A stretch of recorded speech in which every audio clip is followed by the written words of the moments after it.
on site. You could buy them. I had the hookup though. I don't even smoke cigarettes, y'all. I had this one lady, God bless her. I'm not gonna say her name, but she's still in my heart. I still have the Bible verse that she gave me. And she had bought a carton for her roommate who ended up like going AWOL or something. And she's like, girl, you need some cigarettes? And she used to give me cigarettes by the pack so I didn't have to keep paying for them. And cigarettes are cheaper in Georgia than they are in New Jersey. You cannot afford that habit in New Jersey. I'm just saying. I don't smoke no more. Go, girl.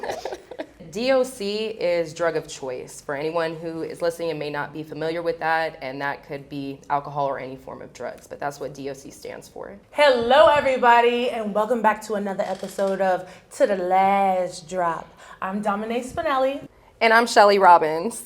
Today's episode is near and dear to our hearts. We've got two very special guests that we connected with in rehab. It's been about 9 months. We are all here, sober and living in our truth, and we're excited to introduce our guests today.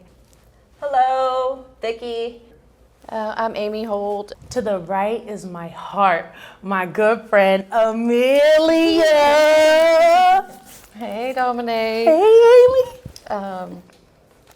I figured out about Mount Sinai because I was also at another rehab before that, and they recommended that if I did have to go back for more treatment, that it might be better to go somewhere like Mount Sinai and try something that was kind of outside of my comfort zone because I'd already been to this facility before. So I tried Mount Sinai, and that's where I met you guys. I'm Vicky Ceballos. I'm actually out here from Arizona. I moved out here after going to Mount Sinai, and I found Mount Sinai through a friend and some research, and yeah, it brought me all the way out here to Atlanta.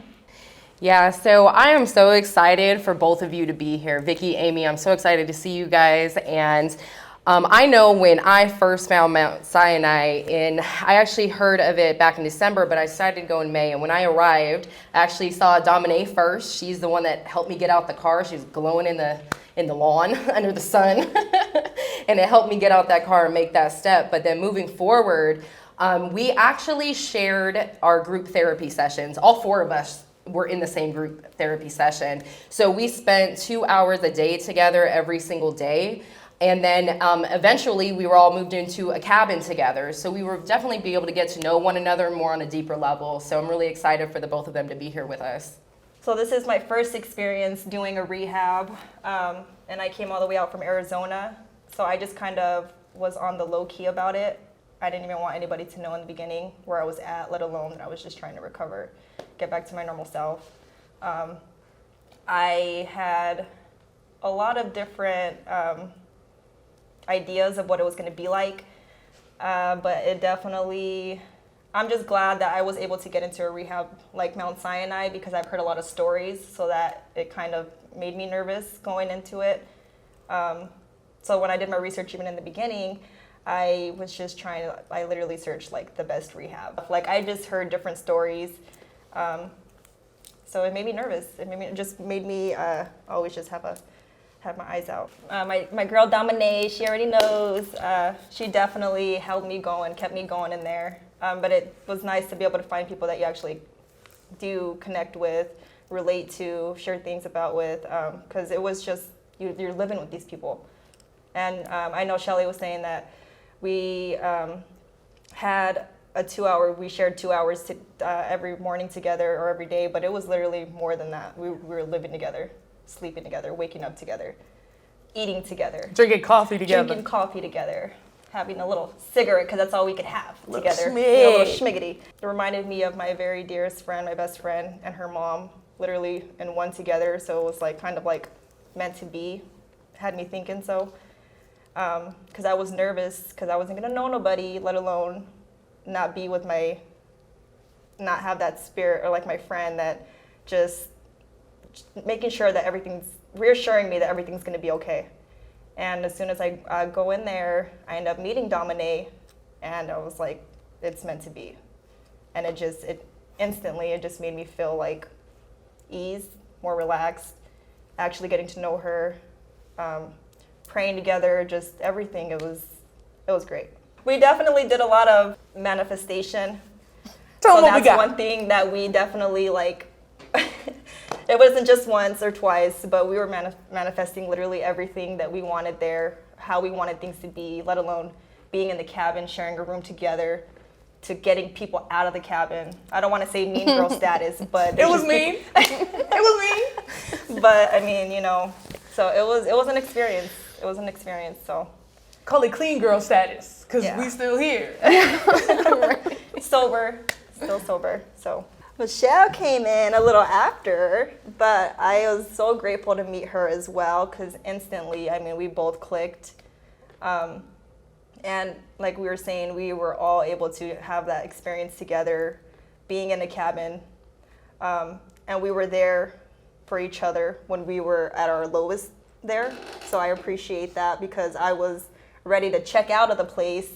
And my Domine, my spirit over here, left already at this time. Her time was already had came. So it was a point where I was almost about to just get out of there, because things weren't going, or they were just going a certain ways. And yeah, Michelle here was able to like help me and just build me back up, tell me that I got this, and that I don't need to be leaving because of somebody else. And I made it this far to where I had maybe a week left or so. Yeah. So you helped me stay there, pull through it all, and I appreciate you. I really do. You're welcome, and it was reciprocated because you did the same for me one night, so Yes, appreciate it. of course. So I knew that you were like a little agitated and upset or emotional, the fact that Domine left, because I came in maybe about 2 weeks after they had already been there.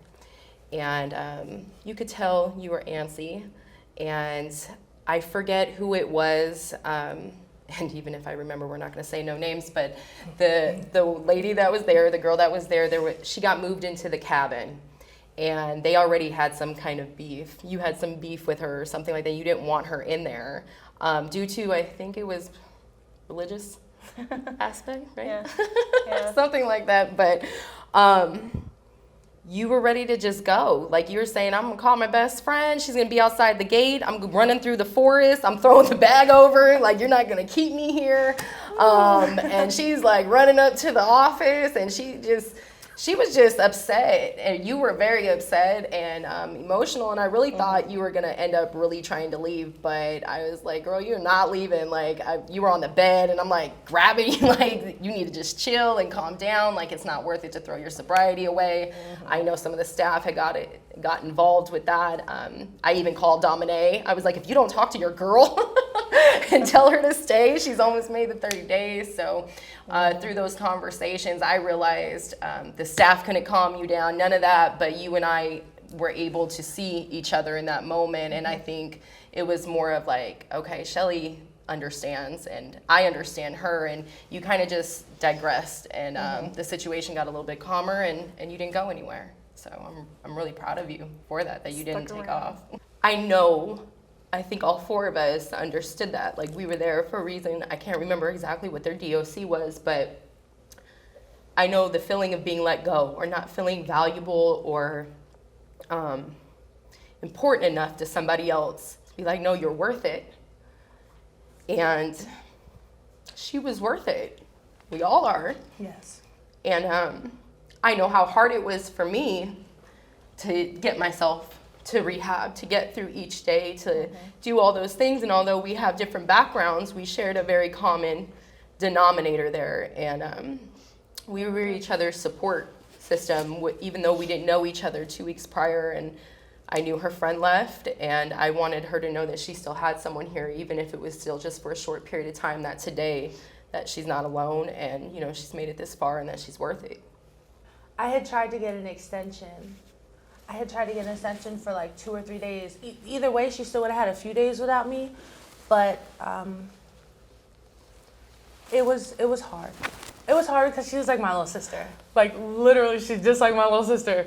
So when I saw, like, when we did the therapy, at the end you have something called a coin out, where pretty much everyone blesses you with you get an actual coin, and they pass it around, and they like bless you, or they say their 2 cents.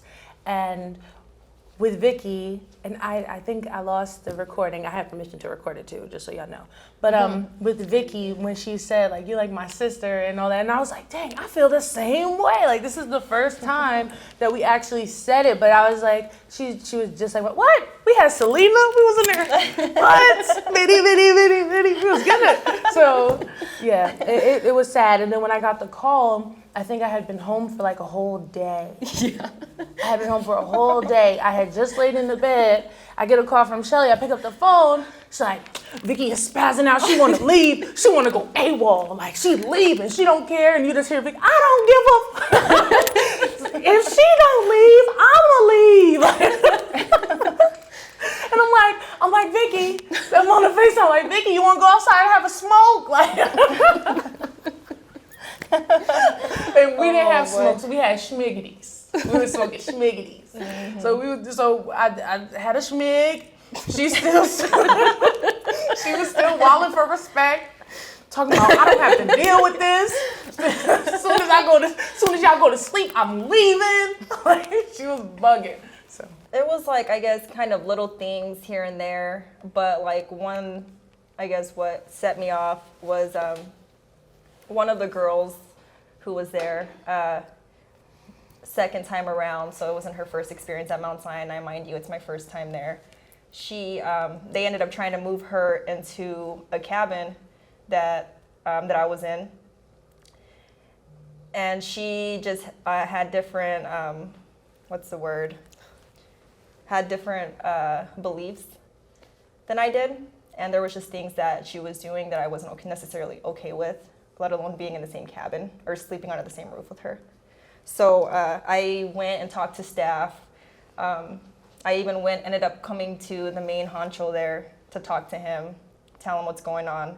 Because the staff there too weren't really like, you can tell they were just there for the time, but they weren't really doing what they needed to do. Or like if you voiced something, it was just going in one ear and out the other, is almost how I felt. So I wasn't really being heard. And I know everybody went in there differently. I say that because I had to put money into this place out of pocket because I didn't have any insurance. And I put in a lot of money for this place.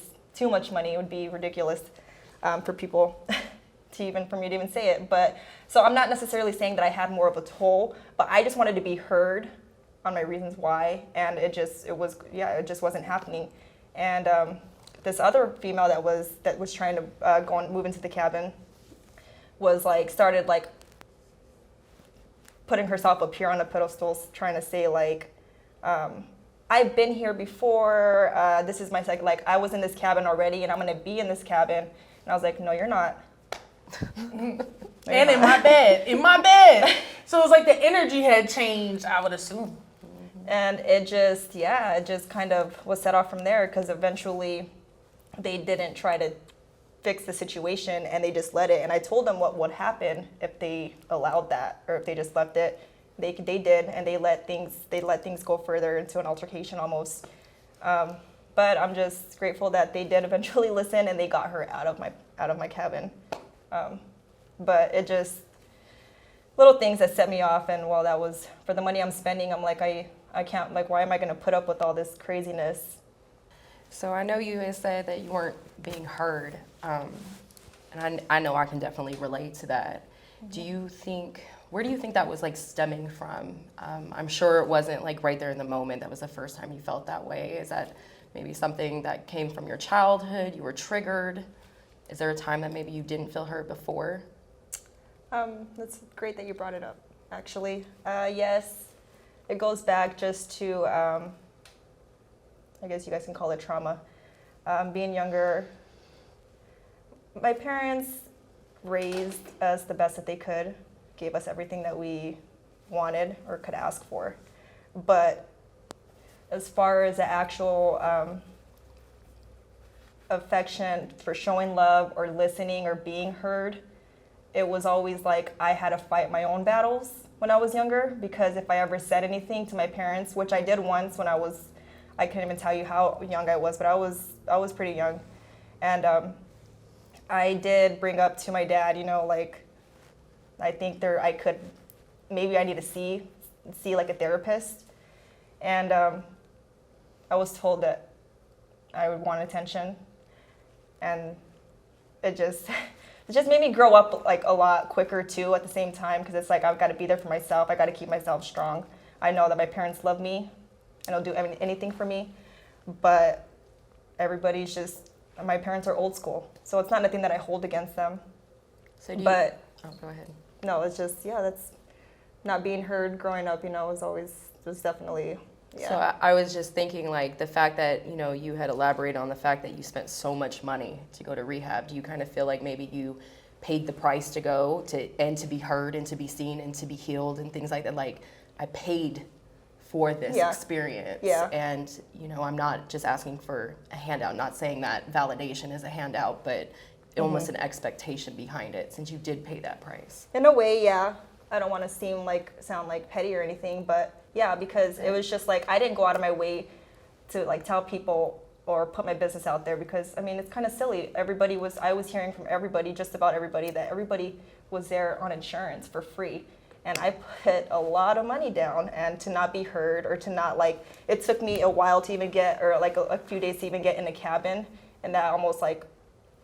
It was a lot going on, and even speaking to the main one that's running the place, I even almost basically went off on this guy, and I'm like, look, you gotta see where I'm coming from at the same time, because I put money to be here, and I came by choice. It's not like I was sent here, or I have to be here because I'm gonna end up in jail or whatever the case may be. I came all the way from Arizona to get the best treatment, and it was almost something that I was expecting. Hey guys, this episode is brought to you by Jacalo. We are the #1 luxury brand that empowers you to be yourself and look fly doing it with the flyest hoodies and sweatshirts. So go over to jacalo9.com or join us on social media at jacalo_9 to pick up your flyest hoodies and sweatshirts and rock the model with us. We'll be waiting for you over there. All right, so you came here all the way from Arizona. You needed treatment on a high level, right? Mm-hmm. What was your DOC, and what breaking point was it that you said, hey, I gotta go get the best treatment. I don't care where I have to go, how much I gotta pay, but I know I need help. So my DOC was actually kind of like a cocktail. I was doing opiates, and in Arizona, they're really bad out there, hence I'm out here. I know it's like this everywhere you go, but I mean in Arizona, it just got to the point where fentanyl was in everything just about. And so yeah, it was fentanyl in the opiates that I was taking. I was doing, I had got spiked one time. After that, I guess you can say I liked it. And I ended up doing, before I say how I got, or when I started that, I was actually doing, Xanax. I was doing opiates and Xanax. That progressed, and it just, my body, my tolerance, I was doing more and more. Trying to stay professional back home. Weeks go by, or months or whatever, and it's just like, you slowly start to lose yourself. And I knew I was getting there. Eventually I got spiked with meth. And yeah, so it was kind of like a cocktail, and I would be up, and then I would take something to be down, and it was just kind of like, my days were literally just crazy, felt crazy. There was nights I wouldn't sleep, and then, I would try to do more, opiates are downers, Xanax is also a downer. So even doing that, there'd be nights I can't sleep, because when I started doing meth, it was like an upper. So it's like, it was wild. It was wild, but it got to the point where I was just so far caught up in it, and I actually ended up overdosing, and it was not good. It was horrible, and I nearly lost my life. I'm blessed to be here, to even be speaking about this, because I said I would never even open up, let alone be here saying all of this. That's why I moved away, so nobody would know. But So, man, and I know that had to be a lot to OD. And if you could tell me maybe after that point of OD, when you realized, when you came to, I don't know exactly what that experience may have looked like to you, but after the fact, and you said, damn, I gotta go get help. Like, if you could maybe tell me, like, that moment where you knew, like, this is it, I have to go. And how soon after, from the point you OD'd to you got to Mount Sinai? Well, it's actually, this wasn't my first time around. I did opiates and I got clean, and that was before fentanyl came out. And it was tough. I did it on my own. I was never familiar with going to rehabs or, you know, treatment centers or anything like that. I do have family though that are in addiction. But my first time around, I got clean, and I actually reached out to my mom, and she was there for me, you know, because it wasn't fun, and I had been through it with people in the past, helping them get clean. So I just couldn't find believe, you know, how I got myself to that point, knowing what people went through when they went through withdrawals and all of that stuff. But I got clean the first time. I stayed sober for maybe 3 months, and the anniversary actually ended up coming for my dog that's been with me for nearly 20 years. And just my baby. I don't have kids or anything. She was my baby. But so it's just kind of like, in my career too, I'm always there for everybody, and I just lost myself. And I ended up, when I said I needed help the second time, it's because I started doing a cocktail and mixing it all. I didn't even know how to get off of it. In my profession, I didn't want anybody to see what I was doing or to notice. Family started to catch on a little bit, and that's when it hit me, you know. But it didn't hit me until it actually was like almost too late. And I overdosed, and my little sister actually is the one who found me. And I lived alone, so, you know, she literally broke into my house, and she saw me there, laying literally dead, just about, and well, I'm still here, so it's not my time yet. For those of you who don't know Vicky, she's a dope beautician. She does so much work with men, women, makeup, everything. What? She was in the rehab cutting hair, and I was selling eyelashes.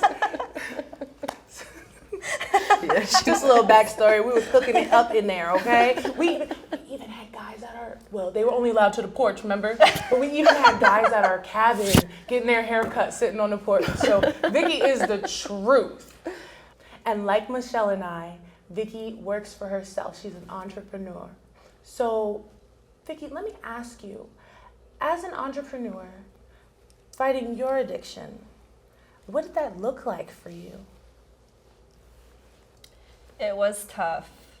It's probably been one of the hardest things I've ever had to do, let alone, you know, from getting sober. But I'm actually, I'm a cosmetologist and I'm a barber. I'm universal, so I do both the women and men's side. I do lashes, I do waxing. So I've been licensed since 2014, had all my experiences in a salon and a barber shop up until I was able to start working for myself. And that actually started when COVID hit. And so I think that was honestly like the hardest. Till this day, it's still, it's tough because I had so much responsibility from my clientele just over the years. My loyal clients that I take care of every week or every 2 weeks, or, you know, whenever the case is, I'm supposed to be there. And I had to take a step back from reality because, like I said, I'm always doing for everybody and making sure I'm always there on time and getting everybody right. But towards my addiction in the end, like I said, family kind of started catching on. And while I was already trying to get clean again before going to Mount Sinai, or before I even had overdosed, I was already trying to get clean, and it was hard. It was really hard. But as I started to try to get clean, I was going through what they call them withdrawals. And they were really bad for where I was at, to the point where, you know, if I'm like fading somebody up, I start shaking and I have to go do some more of my stuff just to kind of ease me. So it was hard. It was definitely hard, but ultimately leaving, and now I'm out here in Georgia still. It still bugs me. It really does. The fact that I kind of just up and left in a way. Because a lot of my clients too, nobody knows what happened or why I left or what, even if anything, if I'm okay. So it just feels good to be back to my normal self and be able to just talk about it though and build myself back up, because I know I did it once, I could do it again, and I know what I'm meant for. So I must continue doing what I'm doing. I'm glad to hear it. And to whoever lost their cosmetologist, I'm sorry, because there's nothing like losing your hair person. Right. So now, Vicky, that you're free and level again, what does your business look like to you? Or even if you're not currently doing it full time, what do you see for yourself in the future? Let's manifest again. I definitely see myself being better than I was. Like I said, I'm back. I feel good. I've been sober. I actually have 9 months sober on the 28th, so in a couple days. So my energy is there. I'm just ready to do it. I know there's a lot of opportunity out here in Georgia, so it's not like I just fell off the earth. I'm gonna come back, and I'm just gonna come back even stronger. And I'm hoping to eventually be able to do more of the traveling and still go back home and still take care of my business that I had back home, and still be out here, because this is what I'm calling my new home right now. So just excited to just go forth. But I am still in my career. I haven't got into a shop or a salon. Haven't necessarily even went into a booth, just because of my clientele purposes. I got to build myself up. But I have all my equipment out here. I have all, what I need to do to work, and I love it. So if you guys need a barber or somebody to get you right, let me know. We're going to plug her Instagram down below. Yeah. Book. Because ain't nobody doing a dye job like my girl Vicky over here. All right, so our next guest here is Amy. If you could go ahead and just elaborate on how you found Mount Sinai as well, why you're here, and your experience. I found Mount Sinai after I had relapsed after a previous treatment, and I knew that I still wanted to stay clean. I did not want to go back out, so I went pretty much immediately back into another treatment facility. So I'd probably at that day spent close to 2 or 3 months institutionalized, and just I still didn't want to go back out on the street.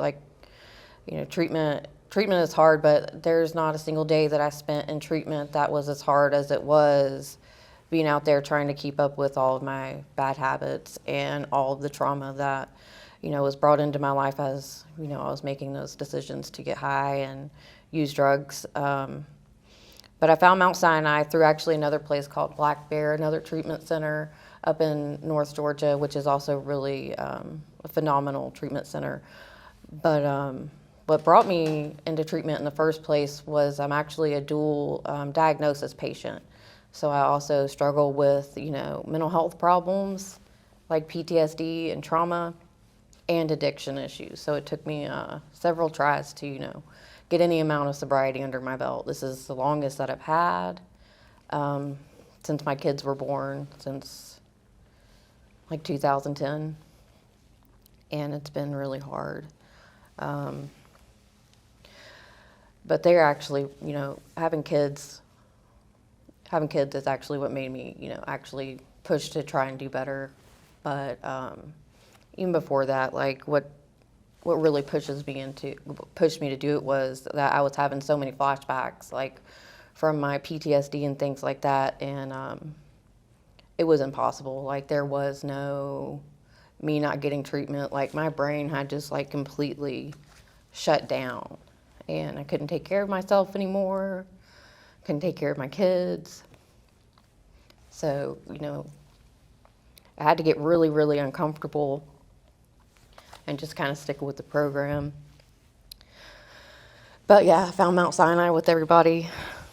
Michelle has a lot of trauma that, like, we have in common, but you know, I was really forced to get into treatment. Like they say, there's a saying that goes that you're either going to do jails, institutions, or death, and I've definitely seen my fair share of institutions. Amy, I totally can relate, and I know we've talked about that before, but that was something that I was very much looking for when I was looking for a rehab as well, because, you know, this is to each his own, but I don't consider myself an alcoholic. I was addicted to escaping. I had a lot of trauma in my life, and so I needed somewhere to go that was a dual diagnosis treatment place as well, because just teaching me how to remove alcohol, I could do that for an extended amount of time, but I needed to be able to heal what was going on.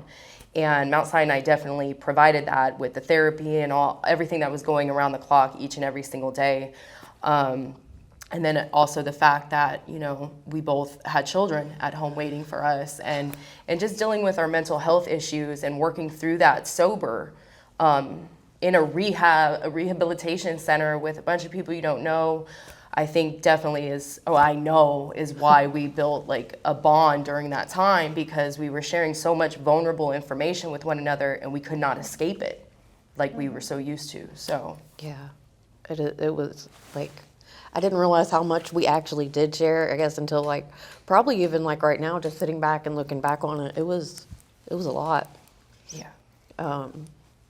I'm definitely very happy and very blessed, like you said, to even have been able to experience any kind of treatment. Mount Sinai, it was definitely the kind of change that I needed at the time. Like, you know, different facilities have different rules, and Mount Sinai definitely kind of pulled it together with the treatment that I got from Black Bear. Amelia, I call her Amelia, okay? Y'all gotta call her Amy. This is my Amelia with Matt E's at the end. She would, when we were in therapy together, our group session, Shelly sat to the far right, Vicky sat to my right, and Amelia sat on my left. And she always had these cute dresses on, because I'm like a super girly girl.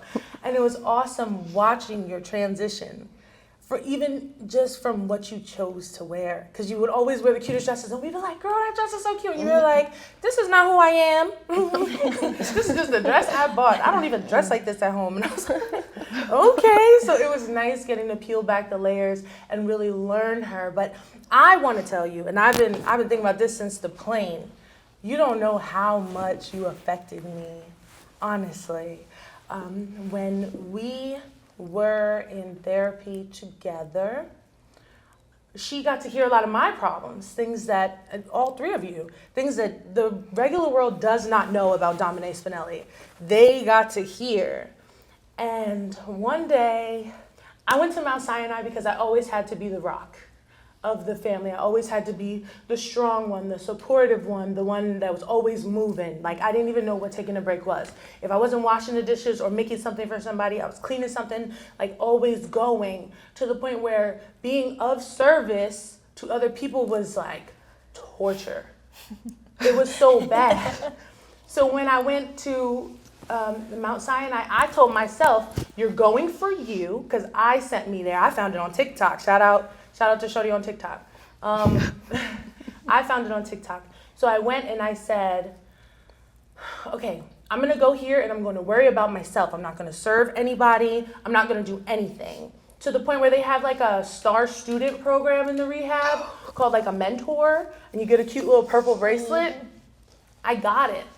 One of the things that, it's not a requirement, but they expect it of a mentor, is for you to serve. And I said, y'all gave me this. I didn't ask for this. Y'all remember, I was sick. Have it back. Serve. I said, that's why I'm here from serving. I'm sick of serving. I'm not serving nobody. I'm serving God. That's about it. And I'm serving this attitude. And so after going and they heard my problems and such, and we became really good friends with them hearing my stories and everything. And I remember one day we went outside to have a schmiggity. We went outside to have a little schmiggity, and Amelia came over to me and she said, I was like, man, so in rehab, what do? You smoke cigarettes, you hug, and you drink a lot of coffee. That's pretty much all and you cry. Don't forget crying. So it was coffee time because we smoking, so nothing like a cigarette and coffee in the morning. It's like, 7, 8 o'clock? Mm-hmm. Smoking and having coffee. They were upstairs brewing a coffee, and I'm like, man, I could really use some coffee.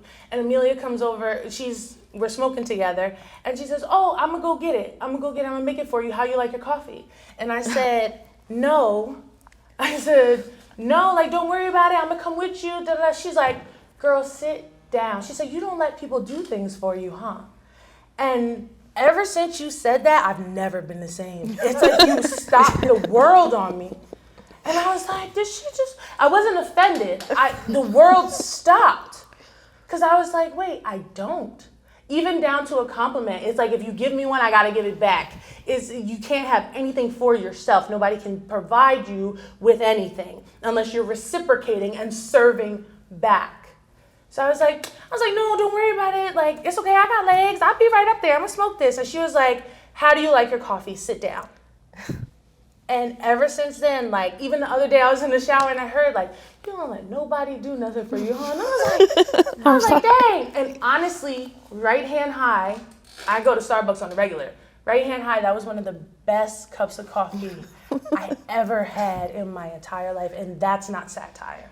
That's the truth. And you know what, though? Talking about the coffee, she was on it. Listen, we were on a schedule, okay? Yeah. We had to be at sunrise at 8 a.m. and every hour on the hour till 6, 7 p.m. every single day, even Sundays. We had to be somewhere. We were accounted for. But at 8 a.m. was sunrise, so if we wanted to eat breakfast or have coffee, that means we had to be there at 7 a.m. None of us showed up, but Amy was always there early, and she would brew the coffee ready. And then so many times I would come in and be like, dang, let me get some coffee, and there was never enough. And I am not a 1 4 or 5 ounce coffee drinker, absolutely not. So she noticed that, and she had got a water bottle, and she was like, I know it's not hot, but I made you iced coffee, stick it in the fridge and you'll have it for later. And I'm like, you are such a blessing. I was so happy. And I literally did that every day. So every time I got my hot coffee, I would fill up this water bottle with the iced coffee. So I had that for later. And yeah. You hooked it up. And if one pot was done, she had the next one brewing and ready she was on it. Ready to go. So I have to have coffee too, so you know. We're on it. Yeah. I do miss the coffee and cigarettes with you guys. I was the only one that didn't smoke. I think in the entire facility. Had to have been. For real. I was the only one without a schmiggity. I still thought you smoked. Yep. Meanwhile, others had cartons over there. Right. Real. Oh, well, what are you gonna do? Didn't they sell them right there on site? Mm-hmm. Oh, they sold the cigarettes on site. Mm-hmm. You could buy them. I had the hookup though. I don't even smoke cigarettes, y'all. I had this one lady, God bless her. I'm not gonna say her name, but she's still in my heart. I still have the Bible verse that she gave me. And she had bought a carton for her roommate who ended up going AWOL or something. And she's like, girl, you need some cigarettes? And she used to give me cigarettes by the pack so I didn't have to keep paying for them. So, yeah. And cigarettes are cheaper in Georgia than they are in New Jersey. You cannot afford that habit in New Jersey. I'm just saying. I don't smoke no more. Go, girl. All right, I'll drink to that. What Salud. we sipping on? Salud. Well, did you know your skin is your biggest organ? Why not give it the nutrients it needs? Nature's Technology is a wholesaler of commodities such as shea butter, cocoa butters, sea moss, and over 100 herbs for drinking and smoking. They also make natural body care products such as shea butters, deodorants, lip balms, and sugar scrubs. They also specialize in holistic herbal teas as well as party-starting herbal root drinks, mocktails, guaranteed to make the night a great one. Check them out on Instagram and TikTok at Nature's Technology 1 or on Facebook at Nature's Technology. You can also give them a call at 1-800-545-2906 and tell them To The Last Drop sent you. While you're at it, go on the website and use promo code TOTHELASTDROP, all caps, for a discount on your first order. Get yourself And remember, plants, herbs, and roots are nature's technology. Today's drink is the 3 Spirit Livener. Today we got the Livener because we lame. I mixed it with the Fever Tree ginger beer as well as the Izzy sparkling blackberry juice. And I put a little cranberry in there. I hope y'all like it, but if you feel it, let a brother know.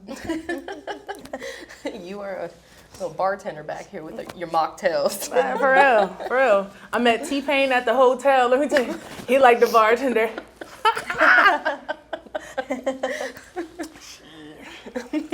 I really did. I gotta tell y'all about that, but we ain't gonna do that on We're here. gonna get into that. All right, guys, so that concludes this episode. Join us next week for another episode with Vicky and Amelia. And with that said, since I'm all the way out of state, Chidi and Udi, I'm coming home. Mama working on her dream. Don't miss me too much, kitty cats. Cheers to that. Cheers to that. Hey.